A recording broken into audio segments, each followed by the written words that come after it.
Sorry. We're waiting. Oh, there it is.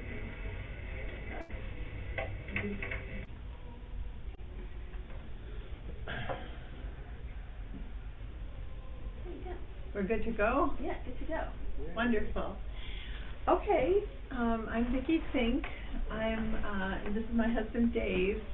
We're intermittent members, I guess, or intermittent attenders at St. Mark's, and really appreciated this group when we've been able to attend. And a long time ago, every quarter we plan out what possible sessions could be about. So Father George had preached something, which I can't remember what it was now, but it was about rinse and repeat or something like that, that was very similar to, it made me think of this, that I had from back in the day with my files. So we'll work on this. It does say the call of Moses and our call to mission today, and I would kind of, as far as our time together, like to kind of flip it and start with mission and kind of just get that as some foundation and background, and then talk more particularly about the call of Moses. And so I'm thinking that let me just see here.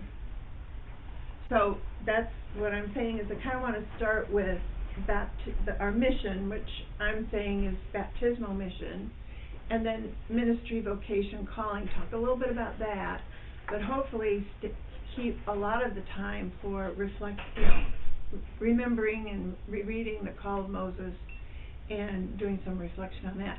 So just to be started, if we could go around and say your name. I'm getting them, but I'm not totally great on all of them. And if you are baptized, and if you want to disclose that, do. And anything you want to share about your baptism if you are baptized. How about we do that? So I'll start.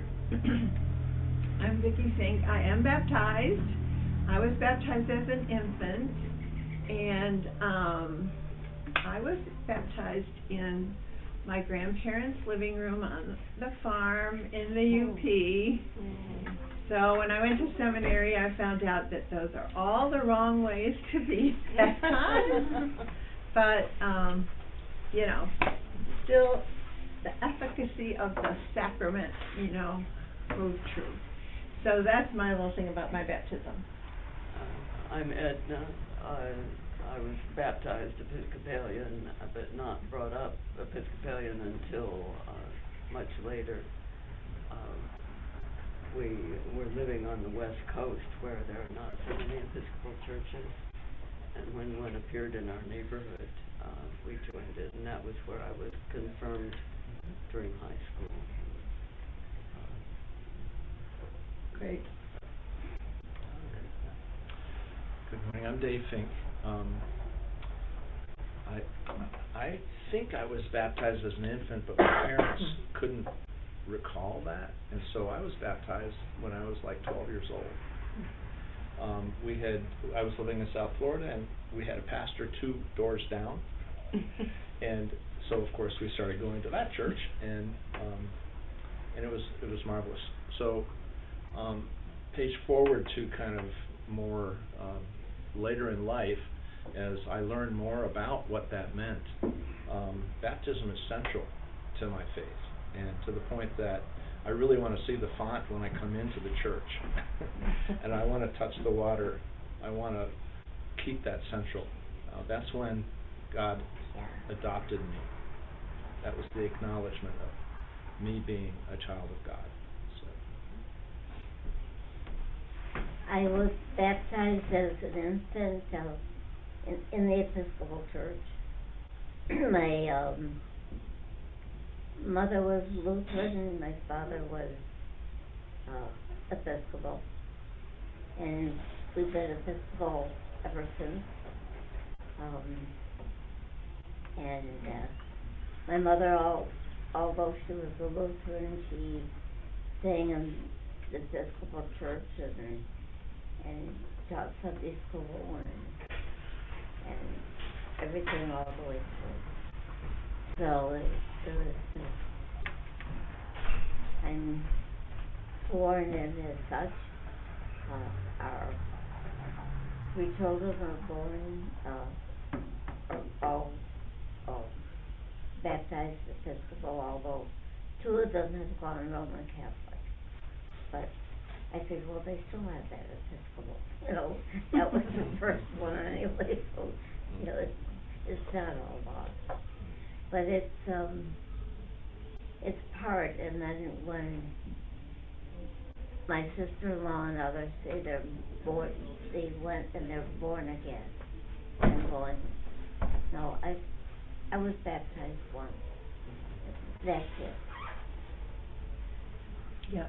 I'm not gonna do it again. I failed along the way, and I, tripped over rocks that I made, but, it's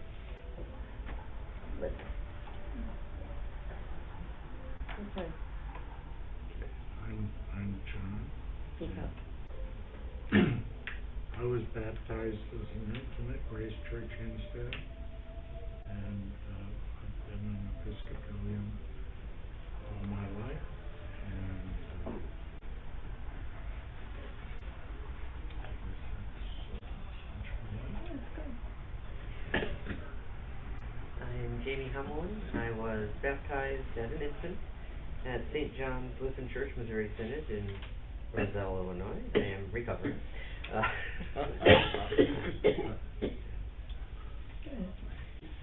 I'm Ana Gutierrez, and I was baptized as an infant in Mexico, in Tamaulipas. Anna, I was baptized, I think, at a Presbyterian church around here. Something like that. We bounced around to a few different churches as I grew up. My name's Molly. I was raised in an Episcopal church, but I was baptized when I was about 13. My name is Deb, and I was baptized as an infant in my grandparents' Dutch Reformed Church in a little town in Wisconsin. Oh. But my son and his wife had been attending the last couple of years a non-denominational church where they do baptism, and my son passed away last July, and I'd seen various baptisms there, and I have two little granddaughters that are 4 and 9, and I just, it just seemed like a joyful thing to do in such a sad year. Wow. So January 10th I was baptized, but I didn't do it because I felt like I needed to be baptized again, but, it was quite fun coming up out of that water and seeing their two little faces there just like this, so I was really glad I did it. Oh, cool. Excuse me, my name is Jack Stein. I was never baptized, but I was bar mitzvah. But you were what? Bar mitzvah. Bar mitzvah. Yeah, I'm Jewish. Okay. I'm Dawn, and I was baptized Catholic as a baby. Do you want to say if you're baptized or not, anything you want to say about your baptism if you are? Sure. I'm Suzanne. I was baptized in the Episcopal Church in Detroit, and my sister, who's only 2.5 years older, remembers it. And we went about 3 years ago to the church, Christ Church, and she showed me where it happened. And so it wasn't in the main sanctuary, it was a little side area, and there was a baptism spot, and it was really small, all stone, and I was just really grateful for my sisters to have that kind of memory. Share that with me. Yeah. I've never told anybody that. I was like totally stunned and moved. Yeah, that she would remember. And I'm 2.5 years older. So. Yeah. Yeah. Miguel, I was baptized in Mexico. But that way I remember I went to visit a church where I was baptized in Puebla, Mexico. This is interesting, and it's like a little chapel hiding somewhere in there with a water fountain, and the baptism taking place in there. So that was very sad for me to see what this thing happened, Yeah. Yeah. We could get really so many interesting themes came up from just this sharing around the table. Infant baptism, you know, this is, I think I'm still Lutheran, I mean, that we're infant baptizers, and there's an interesting document, a conversation on baptism, Eucharist, and ministry, where different churches have conversations, you know, but believer baptism and infant baptism, and we've seen, and then someone mentioned the born again kind of thing. I don't know what to call it, but you know, this, when I was in high school and college, that was, you know, I went to my pastor and said, you know, am I born again? Could I get born again? You know, but he referred me and our friend back to our baptism. You were born again then. And but this the other theme I heard is this baptism in daily life theme, and the joy that baptism is. And when you're an infant, you can't remember that, you know, and that's okay.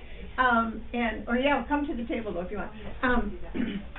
You don't remember that, and so because sponsors and parents make the promises for the infant, which that's the critique of infant baptism, that we do not take those promises seriously, and you know, so that would be up to everybody else in your family or wherever to tell you about it and to help you remember it. And I remember I found all the our baptismal certificates and put them in a frame. So now I know I was baptized on now I'm forgetting, Luther's birthday, I believe. Dave was baptized on Valentine's Day. So it's just like, you know, it is something to bring into the present if you were baptized as an infant, and that's what I wanted to talk about with this first section and this background section about mission, ministry, and calling. So good for you all. Thanks for sharing that. So I got is this the Common Book of Prayer? Okay, got that out of a pew, looked up the baptismal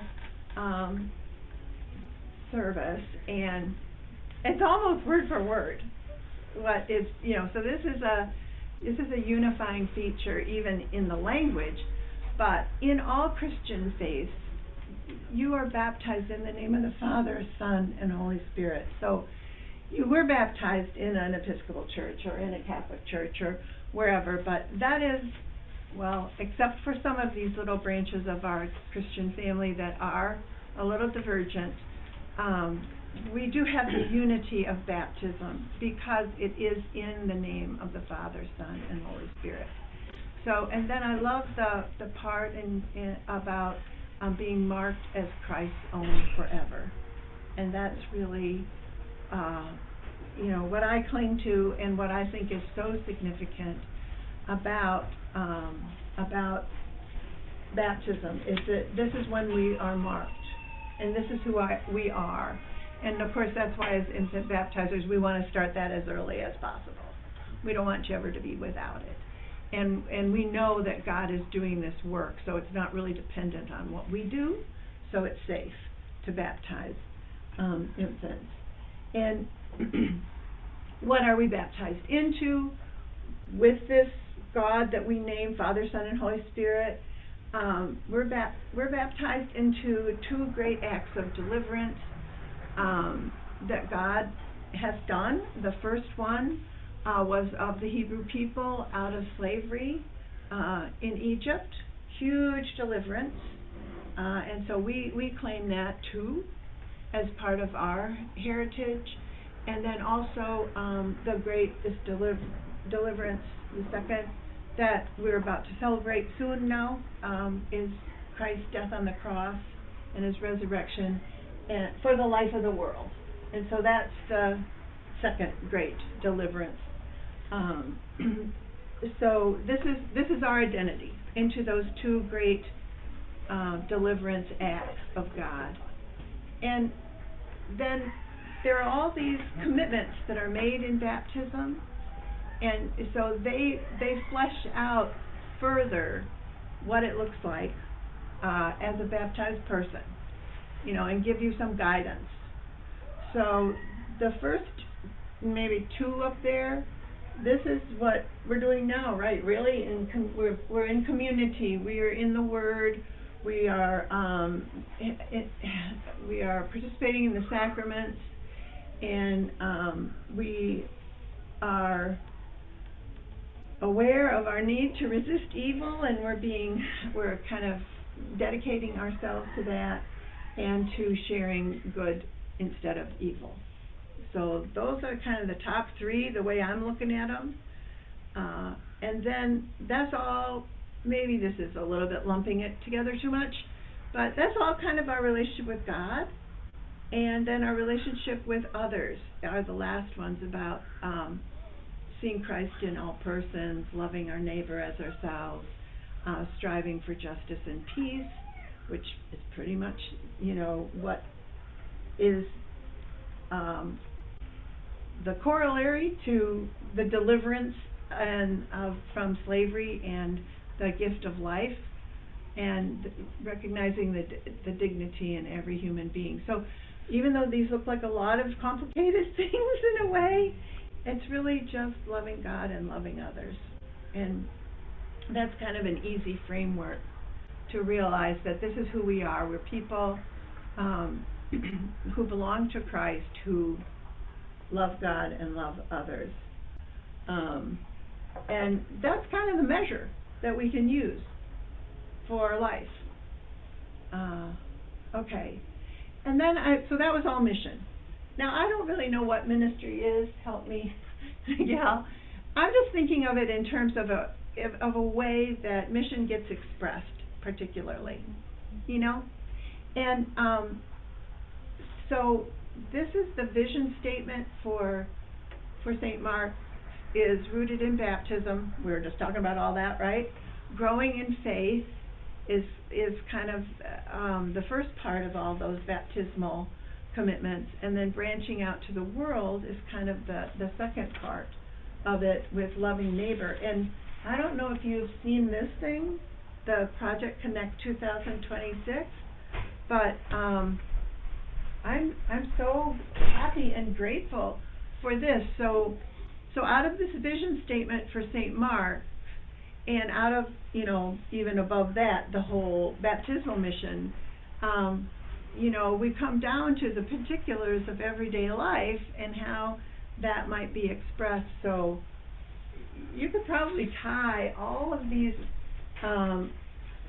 ministries that have developed in this place to some way that it has been related to baptismal mission. And as we look at Moses' call, I'll try to show about how ministries develop based on what God is doing among us. Of course, we have to pay attention, right, to what God is doing among us for these ministries to grow and become nurtured. So that's kind of what I'm thinking this whole session is about.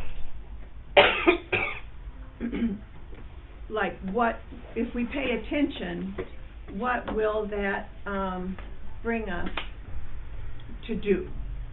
And I love these quotes. I don't know, we could pause here and see what you think of them. We should go with our lives where we most need to go, and where we are most needed. That combo. We should listen most to the voice of our own gladness.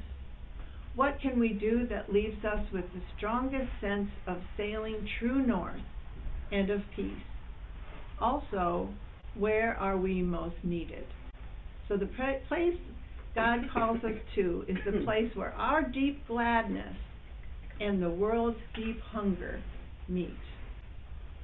Do you have any thoughts on that? I love that combination, because I love the gladness aspect, which I think is really a sign of God and Christ, to, you know, who are we made to be and what gives us life, combined with the great need of the world. This is Frederick Buchner. Those are two different books that I kind of picked it up out of. What about that?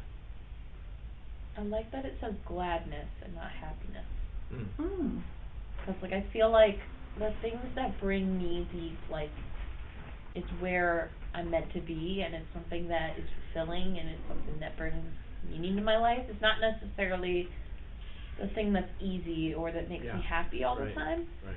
But there is a sense of gladness and contentment and gratitude in it.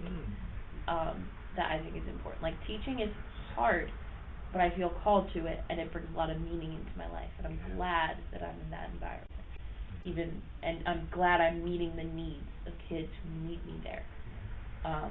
But it's not like this is the easy and, you know, it's like, it's easy and it's fulfilling all the time and there's no challenges. So, I like that wording. No, that's good. Mhm. And it still has the component of the deep need of the world. But we're not like being martyrs. Yeah. I think there's something there to recognizing that the service or the work that you are doing that brings you that joy and contentment is a place where lots of other people around you be like, why are you even doing this? So seeing that there is that hunger, that need, but you have what it takes to be in that place, even though I might definitely not. Yeah, I hear that so often. Like, I can never do what you do. And I'm like, I could never do what you do. Like, I think that's what's so interesting, is God has these plans, like, where you are most needed and where you most need to go. I think what's interesting is how different that is for every person. And, you know, there are so many different callings, not just to a deacon or a pastor. You know, it's just like all in our daily lives is kind of what we're talking about. But that's also where it gets confusing, because you don't know what voice you're listening to. And, you know, depending on your, so this is kind of, to me, it keeps you in the center of the road, if you use that as your measure. Also, guess what? You have that calling, I'm learning, all your life. You might be more cognizant of it, you're more deciding of it, and setting your life direction at a certain point, but it's always it's daily, and as I've been retired, I have wondered about this, what does that mean? What does retirement in a baptismal mission shape look like? And what, in aging, what does losing things? What does baptismal mission look like as you're losing abilities instead of gaining them? When you're setting out for your career at the beginning, or not career, but you know what I mean, your vocation and career. It's like you have the sense that it's all ahead of you and you've got possibilities and, but at every phase of life, I think God is very near. And if we get to our whole thing, I have a quote at the end that kind of states that, then, and how could this be that God is so near to each of us? And like you said, has some ideas for us to consider as far as what we might know. Okay, now I want to, spill my water. Sorry, there's a paper towels over the sink. Sorry. So I just want to read part of Moses' call. You probably know it, but maybe just remember it. And these things underneath the scripture reference this would be what is identified. There's so many call stories in the Bible. So this is, thank you. These are the parts in every, most of the call stories. A disruptive experience, this introductory word to the person that addresses the person personally, and then the job or the call to do something, commission, and then the objections. Most every call story, they have objections, and the person is doubting their ability, and then God reassures them and gives them a sign. Some in the New Testament, a couple have promises instead of signs, but but most of them have signs. So anyway, I'm not gonna read that whole thing, but I'm gonna read the main things so we can get the images and, just remember the story. So, Moses was keeping the flock of his father-in-law Jethro, the priest of Midian. He led his flock beyond the wilderness and came to Horeb, the mountain of God. There the angel of the Lord appeared to him in a flame of fire out of a bush. He looked, and the bush was blazing, yet it was not consumed. Then Moses said, I must turn aside and look at this great sight, and see why the bush is not burned up. When the Lord saw that he had turned aside to see, so are you know what you're doing, right? You're looking for all those elements in what I'm reading? Okay. I don't know if I can say that. Okay, and when the Lord saw that he had turned aside to see, God called to him out of the bush, Moses, Moses, he said. And Moses said, Here I am. Then he said, Come no closer, remove the sandals from your feet, for the place on which you are standing is holy ground. He said further, I am the God of your father, the God of Abraham, the God of Isaac, and the God of Jacob. And Moses hid his face, for he was afraid to look at God. Then the Lord said, I have observed the misery of my people who are in Egypt. I have heard their cry on account of their taskmasters. Indeed, I know their suffering, and I have come down to deliver them from the Egyptians and to bring them out of that land to a good and broad land, a land flowing with milk and honey. But Moses said to God, Who am I that I should go to Pharaoh and bring the Israelites out of Egypt? He said, I will be with you, and this shall be the sign for you that it is I who sent you. When you have brought the people out of Egypt, you shall worship God on this mountain. But Moses said, If I come to the Israelites and say to them, The God of your ancestors has sent me, and they ask, What is his name? What shall I say to them? God said to Moses, I am who I am. He said further, Thus you shall say to the Israelites, I am has sent you. God also said to Moses, Thus you shall say to the Israelites, The Lord, the God of your ancestors, the God of Abraham, the God of Isaac, the God of Jacob, has sent me to you. This is my name forever. This is my title for all generations. And then I think I'm going to stop reading there. Moses had like 3 more objections. He's got a total of 5. And God gives him this sign of that stick, remember, that turns into a snake.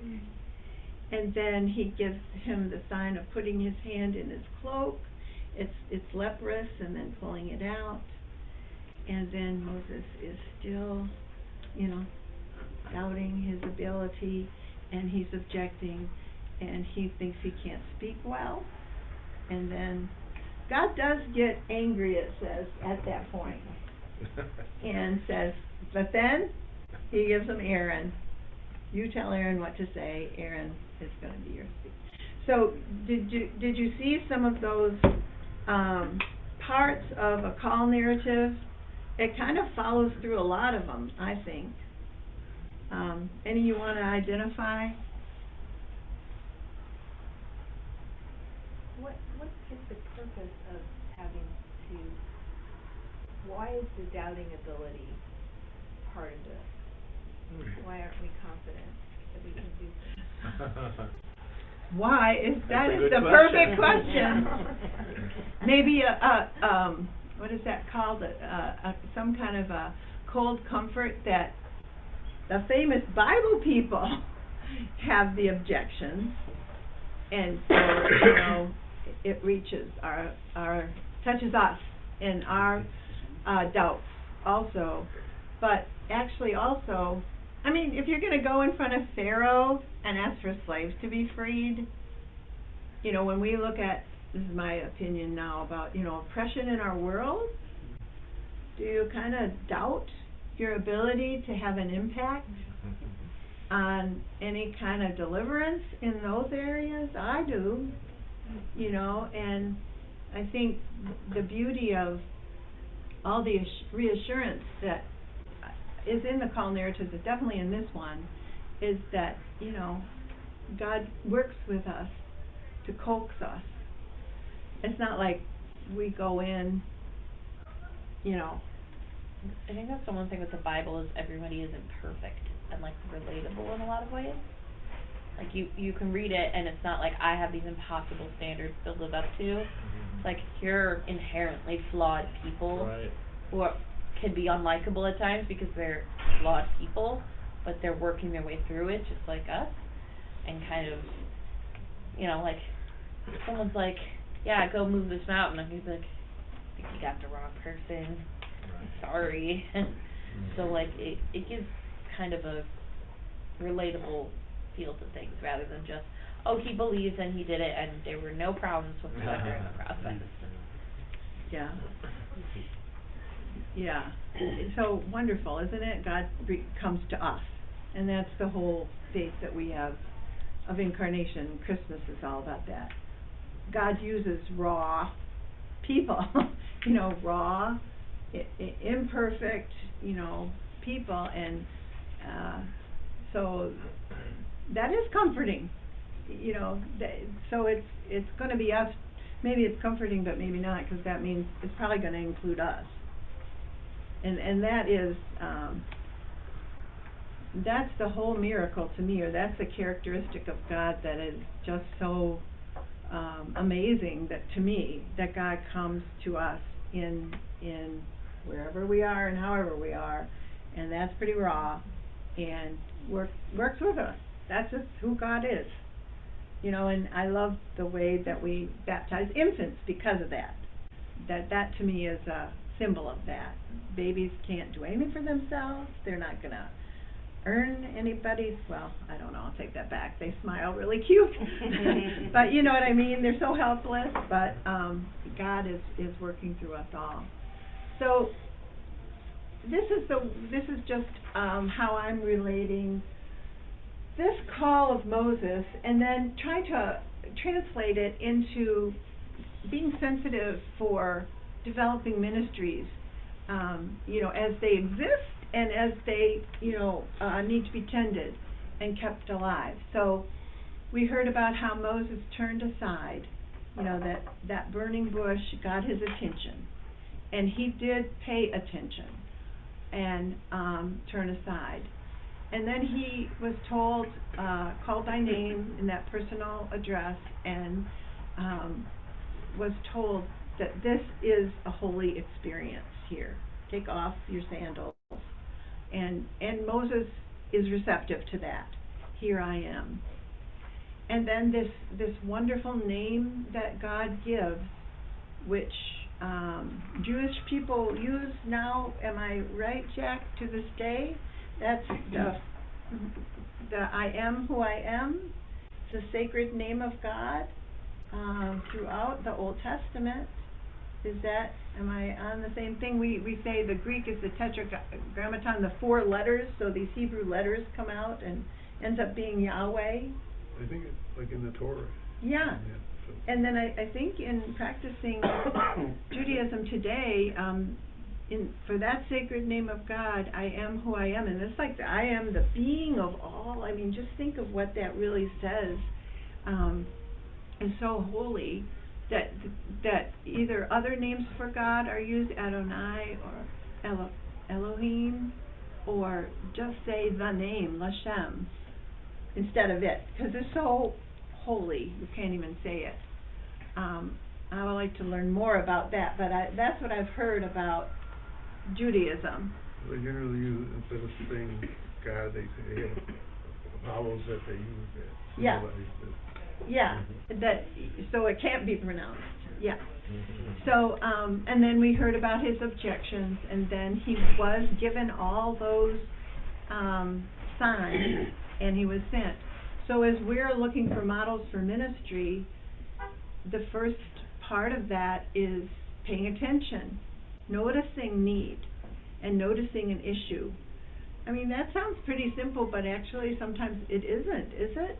You're just like caught up in your own stuff. We're moving now, very caught up in our own stuff, very buried in our own stuff, you know, and to notice a need and an issue around you, and then to ask the question though, where is God in this? The holy moment is I'm translating that to where is God in this, you know, so when there are hungry people, where is God in that? You know, our God is not judging those people for not being good enough to get food. That's not the God we've been baptized into. God is the one feeding the multitudes. God is the one bringing life. And then of course, there are challenges that come up and that seem unsurmountable, and we have to get around our own you know, our own doubt, and even you know, forces from outside that are doubtful forces too, and then find out what resources are available and take an act. And I think this is where the sermon from George, I was remembering this model for ministry, because he had something in there that was, and then rinse and repeat. And I of course didn't end up with those papers in where I needed them, because they're packed away in a box someplace. But it kind of is cyclical, right? And so you get to your action, and once you take the action, you discover all sorts of other needs. And then you have to go through the process again of discerning where God is in it, and what, you know, you can work. Okay, so out of these, this call story, these are some images I'd like us to work with. Burning bushes, experiences of the holy, naming God, and response. So for burning bushes, would you pair up with somebody near you and try to think about this. What life events have served as burning bushes? Something that has attracted my curiosity. And what what experiences or events have confounded me? So Suzanne and Anna, if you want to turn, and Molly, and you turn to each other. Too bad you're married. That is going to be the same person you talk to all the time. And then these two, and then can you do three here, Jamie? Is that okay with you two? What have you? Any burning bushes in your life? Something that's been a curiosity or has confounded you? Let's take a few minutes to talk. It could even be a positive. I feel like it's so many. This must be a strong thing, right? So I was just saying, it doesn't have to be a negative, it can be a positive.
Something that I myself wish was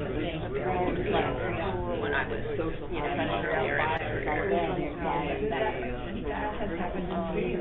at any time there's like something I feel like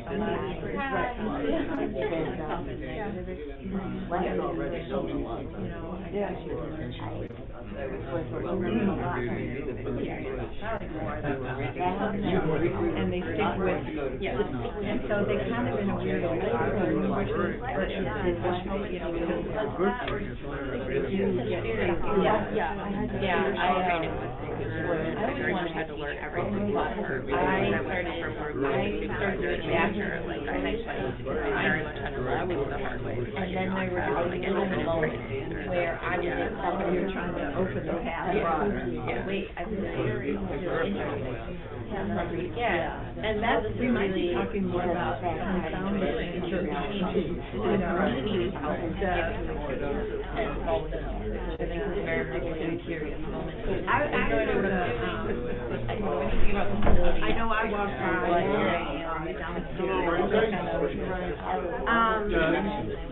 kind of, we can be, if you'd like us This to is be. your 2.5-minute warning. Okay, all right, stop talking about that group, we're gonna talk about something else, I'll get another screen up.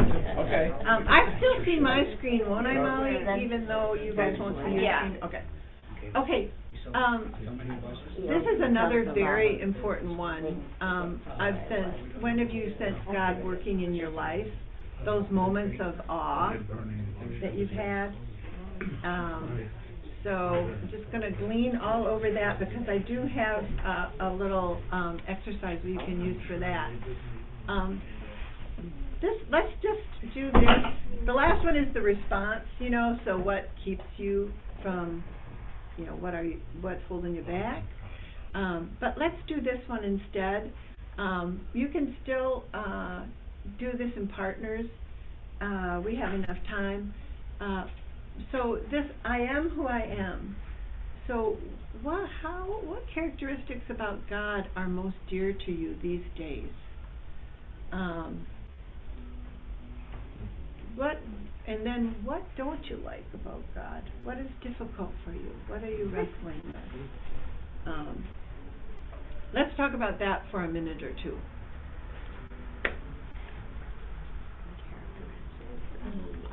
Wow.